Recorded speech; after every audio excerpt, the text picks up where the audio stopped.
देशमुख जी ने इस्तीफा दे दिया।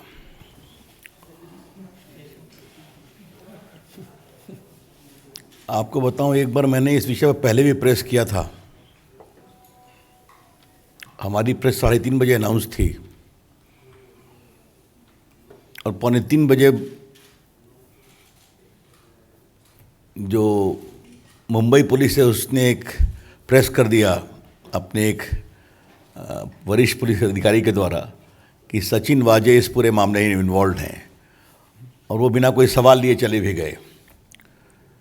तो मोटी बात है कि हमारी प्रेस का असर पड़ता है, बीजेपी की प्रेस का। हाँ, सुबह में देवेंद्र जी ने भी प्रेस किया था। मैं 2-3 मुद्दे उठाना चाहूँगा आपके विचार के लिए। मुंबई हाईकोर्ट का पूरा फैसला तो लोड होगा तो हम लोग पढ़ेंगे, लेकिन जो उनका फैसला हुआ है उसमें पहली बात यह है कि because the principal person involved is the home minister, therefore a fair probe cannot be done by the Mumbai police. हम शुरू से एक स्वतंत्र निष्पक्ष जांच की मांग कर रहे थे और मुंबई पुलिस के द्वारा यह संभव नहीं था। थोड़ा जस्ट टू रिकॉल, और ये आज उसको रिकॉल करना बहुत ज़रूरी है कि देशमुख जी ने कहा था वाजे को कि जैसा आरोप लगाया गया था कि मुंबई में लगभग 1750 बार है, रेस्टोरेंट है, तो आप हर महीने हमें 100 करोड़ कलेक्शन करके दीजिए। तो हम लोगों ने एक विषय उठाया था कि ये टारगेट सिर्फ एक सिटी मुंबई का है, तो पूरे महाराष्ट्र का टारगेट क्या था? और ये टारगेट सिर्फ एक मंत्री, गृह मंत्री जी का है, तो बाकी मंत्रियों का टारगेट क्या था? जब हमने पहले बात उठाई थी तो हमने एक बात और कही थी कि मुख्यमंत्री उद्धव ठाकरे खामोश हैं। शरद पवार जी कहते हैं मंत्री के बारे में फैसला मुख्यमंत्री करते हैं, और कांग्रेस और शिवसेना कहती है कि देशमुख जी के बारे में फैसला एनसीपी करेगी। आज तो कमाल ही हो गया। वो शरद पवार से अनुमति लेने गए और जाके मुख्यमंत्री जी को अपना इस्तीफा सौंपा। तो देश को क्या बताया जा रहा था? Why the country was being taken for a ride. हम भी जानते हैं कि शरद पवार के इशारे पर ही वो इस्तीफा देते या न देते हैं, लेकिन हमारे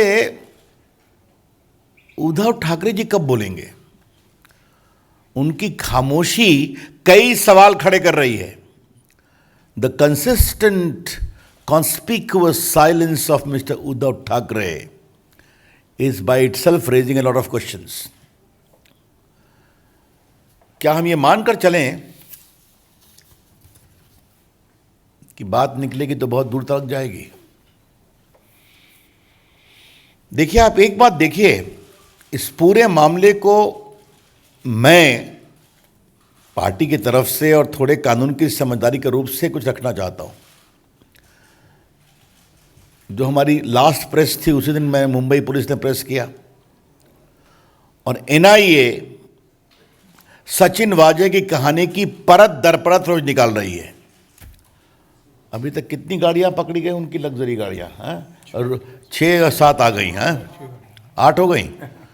रोज नई गाड़ियां मिलती हैं जो उपयोग कर रहे हैं। एनआईए ने गोताखोरों को मीठी नदी में कुदवाया तो कितनी चीज़ें निकल गई।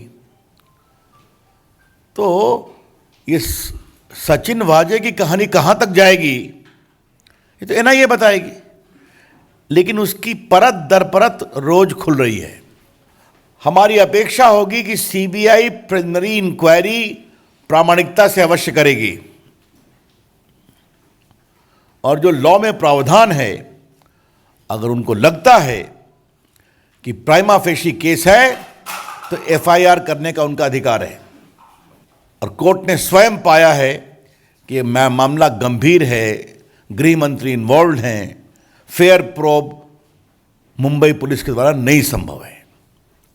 प्रमुख राजनीतिक दल के रूप में बीजेपी की, चाहे वो महाराष्ट्र हो या राष्ट्रीय स्तर पर हो, यह अपेक्षा अवश्य होगी कि इस मामले की सारी परतें खोली जाएंगी।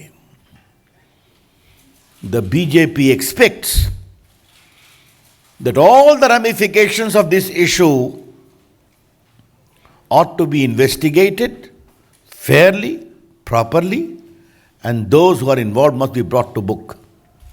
ये अनिल देशमुख से ने जो उगाही की मांग की, तो वो सिर्फ अपने लिए कर रहे थे या अपनी पार्टी के लिए कर रहे थे या पूरी सरकार के लिए कर रहे थे?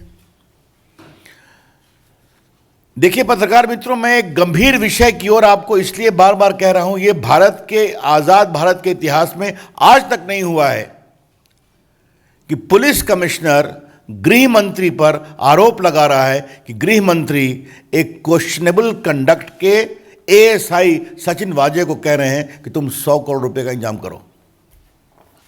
और जिस तरह से आप लोगों ने एनआईए की रिपोर्ट बताई है, होटल में रहना, एक ज्वेलरी कंपनी का 30 लाख का एडवांस भुगतान करना वाजे के ठहरने के लिए, वहाँ एक महिला का मिलना, नोट की काउंटिंग मशीन का जाना, तो ये तो परतें खुल रही है ना। तो surely there may be a lot of linkages, बहुत से अधिक सेतु निकलेंगे इससे, और हम चाहते हैं कि इस पूरे मामले के सभी सेतुओं की जांच होनी चाहिए। We expect all the linkages of this, I would say, shameful conduct of corruption to be investigated properly. मैंने एक नाम दिया था, जैसा कि दवा में, जैसा मेरे शब्द समांतर नहीं होते हैं, आप लोगों से कई बार मैंने बात करने का अवसर मुझे मिलता है। महाअघाड़ी नहीं है, वसूली अघाड़ी। और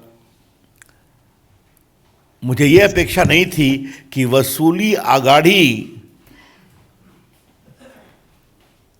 एक प्रकार से रोज बरोज साबित हो जाएगी।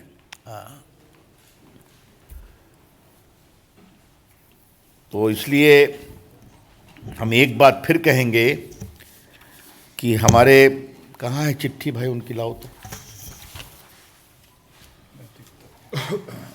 बड़ा अच्छा लगा, ये अनिल देशमुख का इस्तीफा है। इसमें क्या कहा गया है? मैं नैतिक आधार पे इस्तीफा दे रहा हूं। ये बड़े शब्द बड़े रोचक लगे मुझे। मुख्यमंत्री जी, आपकी कोई नैतिकता है कि नहीं? उद्धव ठाकरे जी, आपके मुख्यमंत्री तो रोज अपने को डिफेंड करते थे, मंत्री, गृह मंत्री। आप तो कुछ नहीं बोलते थे। आपकी पार्टी, आपकी सरकार, आपके प्रवक्ता, आपके नेता और देशमुख साहब खुद ही अपने को डिफेंड करते थे कि मैं तो बीमार था और क्या था वगैरह वगैरह। तो आज उनके शब्द से नैतिक कारण से मैं इस्तीफा दे रहा हूं, ये बात निकली है। तो उद्धव ठाकरे जी, आपकी नैतिकता कहां है? क्या हम आपके नैतिकता के बारे में कुछ सुनेंगे? I think Mr. Uddhav Thackeray has forfeited the moral authority to govern. माननीय मुख्यमंत्री उद्धव ठाकरे जी, मैं बहुत विनम्रता से कहूँगा कि शासन करने के नैतिक अधिकार से अब आप वंचित हो गए हैं, जिस तरह से आपकी सरकार चली है या चल रही है। पत्रकार मित्रों, लोकतंत्र का एक बहुत सीधा वसूल होता है। लोकतंत्र लोकलाज से चलता है। लोकतंत्र लोकलाज से चलता है। Democracy is run by the standards of probity, of propriety, which the people may appreciate. 15 दिन के अंदर उनको अपनी प्रिलिमिनरी इंक्वायरी देनी है। आपको मालूम है कि CBI Delhi police establishment act के अंतर्गत एक पी करती है, फिर उसके बाद रेगुलर इंक्वायरी करती है, उस पर क्या चीज़ें आएंगी। तो बाकी वो कोर्ट को बताएंगे। लेकिन हमें बिल्कुल लगता है कि यह मामला बहुत ही गंभीर है और दो प्रकार से उद्धव ठाकरे फंसी हुई है। एक सचिन वाजे प्रकरण, दूसरा उगाही प्रकरण। और सचिन वाजे के बारे में मैं ज़्यादा नहीं बोलूँगा, लेकिन एक बात तो रिपीट करना है कि कोई असिस्टेंट पुलिस इंस्पेक्टर, जो पुलिस इंस्पेक्टर भी नहीं है, उसको इतने महत्वपूर्ण पद दिए गए, सारे क्राइम का इन्वेस्टिगेशन का हेड बनाया गया, जो 10-12 साल सस्पेंशन में था, शिवसेना का मेंबर बना और फिर उसको रीइंस्टेट किया गया। और रीइंस्टेट क्यों किया गया ये मैं चर्चा कर चुका हूं कि कोरोना में पुलिस अफसर्स की आवश्यकता है, क्योंकि बहुत से पुलिस वाले बीमार हैं और असिस्टेंट इंस्पेक्टर सिर्फ यही रिस्टोर किए गए और बाकी 4 पुलिस वाले रिस्टोर किए गए। और उसके बाद की पूरी कहानी आपके सामने में है। तो अगर पूरे तार को जोड़ा जाए तो ये तार क्या दिखाते हैं? एक बड़े षड्यंत्र, लूट का। If we link all these stories, chain, it point to a conspiracy of loot in which Sachin Vaje is the common factor, चाहे वो गाड़ी में रखने के बाद जिलेटिन हो या फिर बाकी हो। और आपको याद होगा कि मैंने एक बात आपको और कही थी, आज आपको मैं स्मरण दिला रहा हूं। एनआईए एक्ट, इन नेशनल इन्वेस्टिगेटिव एजेंसी एक्ट के धारा 6 में इस बात का प्रावधान है, अगर कोई एक्सप्लोसिव मिलता है तो एनआईए उसको जांच करती है। और उसके सेक्शन 8 में इस बात का प्रावधान है कि अगर कोई कनेक्टेड केस उसमें आता है तो वो भी एनआईए को ही जांच के लिए दिया जाएगा। मुंबई पुलिस ये सचिन वाजे के प्रकरण को नहीं दे रही थी, जो बाकी वो कौन जो ओनर था उस गाड़ी का, स्कॉर्पियो का, जिसके हिरेन मनसुख, उसके मृत्यु की जांच नहीं दे रही थी। बाद में कोर्ट से मिला है और लास्ट जो मेरी प्रेस कॉन्फ्रेंस थी उसमें खाली उन्होंने सचिन वाजे को दोषी बना करके मामले को क्लोज कर दिया। तो I am raising with you all these suspicious chain of circumstances, संदेहास्पद चेन ऑफ सर्कमस्टेंसेस को मैं आपके सामने रखने की कोशिश कर रहा हूं। इस पूरे मामले के सारे षड्यंत्र की जांच होनी चाहिए। कौन किसको प्रश्रय दे रहा था, who was giving patronage to whom, who was shielding whom, who was encouraging whom, कौन किसको प्रश्रय दे रहा था, कौन किसको प्रोत्साहित कर रहा था और कौन किसको बचा रहा था। तो ये मामले बहुत गंभीर हैं। तो इसलिए पार्टी की ओर से हमें लगा कि हम इस बात को विस्तार से कहें। हम तो वेट कर रहे थे कि यहाँ पर हम देशमुख साहब का इस्तीफा मांगेंगे, लेकिन शायद हम लोग की प्रेस से कुछ असर होता है, भनक पड़ गई। हाँ, लेकिन ये बात सिर्फ देशमुख तक की नहीं है, बहुत दूर की है, जो मैं बता चुका। मित्रों, ये अंतिम बातें थोड़ा मैंने व्यंग से कही थी, इसको आप that's all from my side. Devendra ji please. पहले इस पर बात कर लें। और कोई सवाल इस पर? अरे नहीं, ऐसे नहीं। और कोई सवाल नहीं? Any questions on this topic?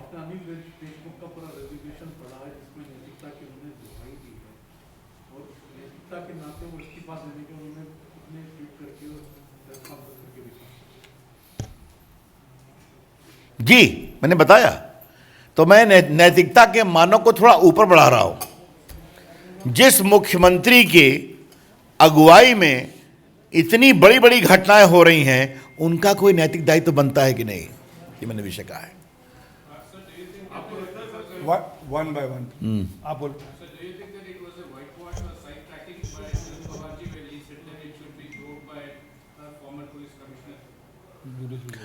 Well, he's entitled to his views, but I would only say this,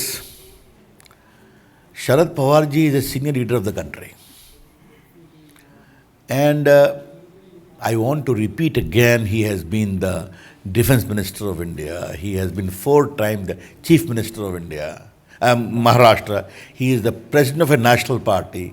For 10 years, he was the Minister in the Manmohan Singh government. A senior political leader. He ought to have understood the implications of giving complete clean chit to Mr. Deshmukh. ये मैं अवश्य कहना चाहूँगा. और जहाँ तक सवाल है कमीशन ऑफ इंक्वायरी का या बाकी का, तो आपको मालूम है ना कि इन्होंने जो कमीशन बनाया भी वो एडमिनिस्ट्रेटिव कमीशन है. कमीशन ऑफ इंक्वायरी एक्ट के अंतर्गत अगर कोई कमीशन बनता है तो उसकी लीगल पावर्स होती है, एविडेंस ऑन ओथ होता है, वो डॉक्यूमेंट कॉल फॉर कर सकते हैं, उनकी रिपोर्ट को असेंबली के सामने ले करना पड़ता है. ऐसा कुछ नहीं था. तो just white washing inquiry. 2 operation साथ चल रहा था. एक ऑपरेशन लूट, दूसरा ऑपरेशन वाइट वॉश, दोनों साथ चल रहा था. यस. आपको लगता है कि क्या ये मोहरा बनाया गया और आज जो इस्तीफा हुआ कहीं ना कहीं ये पूरा स्क्रिप्टेड था कि एक के गले पे फंदा लटक जाए, बाकी लोग बच जाएं, बाकी लोगों का पूरा जाए? देखिए, अगर भारत के राजनीति और भ्रष्टाचार की लड़ाई को आप देखेंगे तो जो जिम्मेवारी मोहरों के कंधे पर छोड़ी जाती है वो बहुत लंबी नहीं चलती है. सच्चाई सामने आ जाती है. अब आज कोर्ट ने खुद निर्देश दिया है सीबीआई को. हमें सीबीआई की जांच की प्रतीक्षा करनी चाहिए और ये हम अपेक्षा करेंगे कि इस मामलों के सारे षड्यंत्र, सारे तथ्यों की ईमानदारी से जांच की जाएगी. हाँ, no other question on this.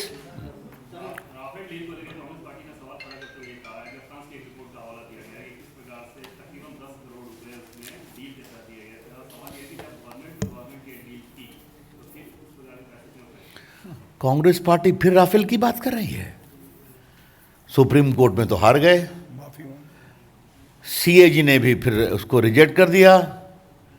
2019 के चुनाव में राफेल जहाज का मॉडल बना करके पूरे हिंदुस्तान में घूमे और क्या क्या गालियां बची हमारे प्रधानमंत्री जी को, फिर भी बुरी तरह से हार गए. पहले 44 थे ना गौरव, अभी कितने 51 है ना बस. और इन चुनाव का हाल क्या है आपको पता ही है. चर्चा बाद में करेंगे 2 तारीख को. लेकिन रुके, मुझे बताया गया है कि मैंने एक बात कही थी कि राहुल गांधी जी होमवर्क नहीं करते हैं. तो लगता है कि उनके प्रवक्तागण और बाकी लोग भी होमवर्क नहीं करते हैं. ये जो जिसने ये चर्चा की है, एक तो कॉर्पोरेट राइवलरी है, आपको मालूम है फ्रांस की चलती है, मुझे उस पर कुछ नहीं कहना है. एक कोई जर्नल है जो उसने इस बात को कही है. लेकिन सबसे मज़ेदार बात यह है कि उसने सुषेन गुप्ता का नाम लिया है. सुषेन गुप्ता.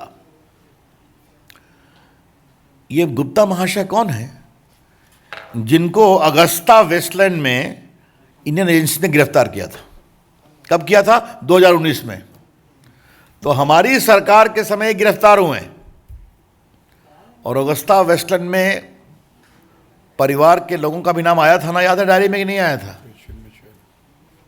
अब मिशेल विशेल की बात मैं नहीं कहूँगा, आप लोगों ने उसको बहुत दुख दिखाया है.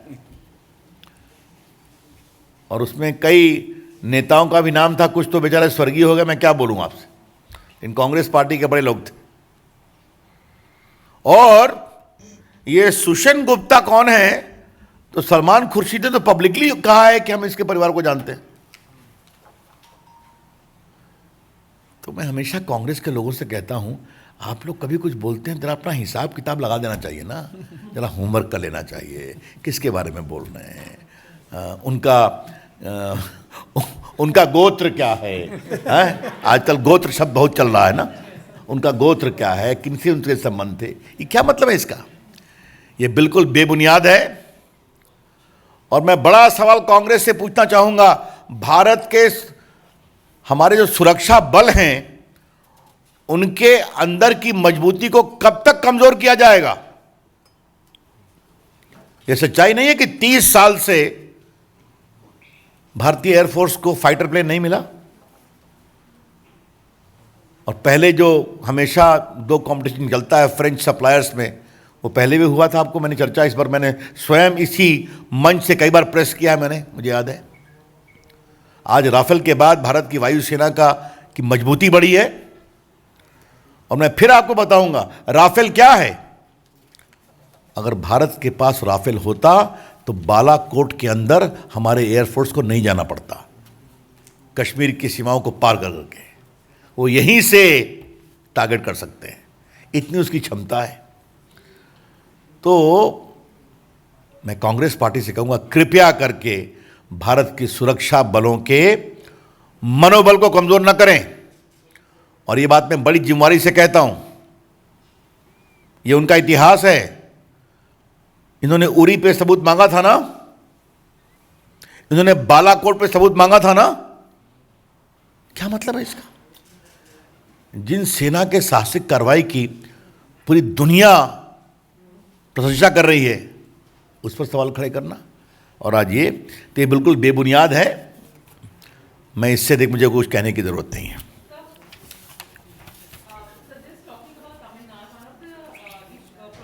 I'll come to that. Any further question on this? चलिए। हाँ,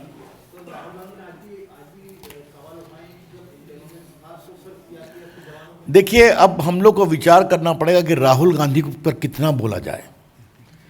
और शायद मुझे ये बात बहुत विनम्रता से बोलनी पड़ेगी कि राहुल गांधी को देश ने गंभीरता से लेना बंद कर दिया है। And I say so with full sense of responsibility that India is increasingly refusing to take Rahul Gandhi seriously for the kind of utterances he keeps on making with alarming regularity.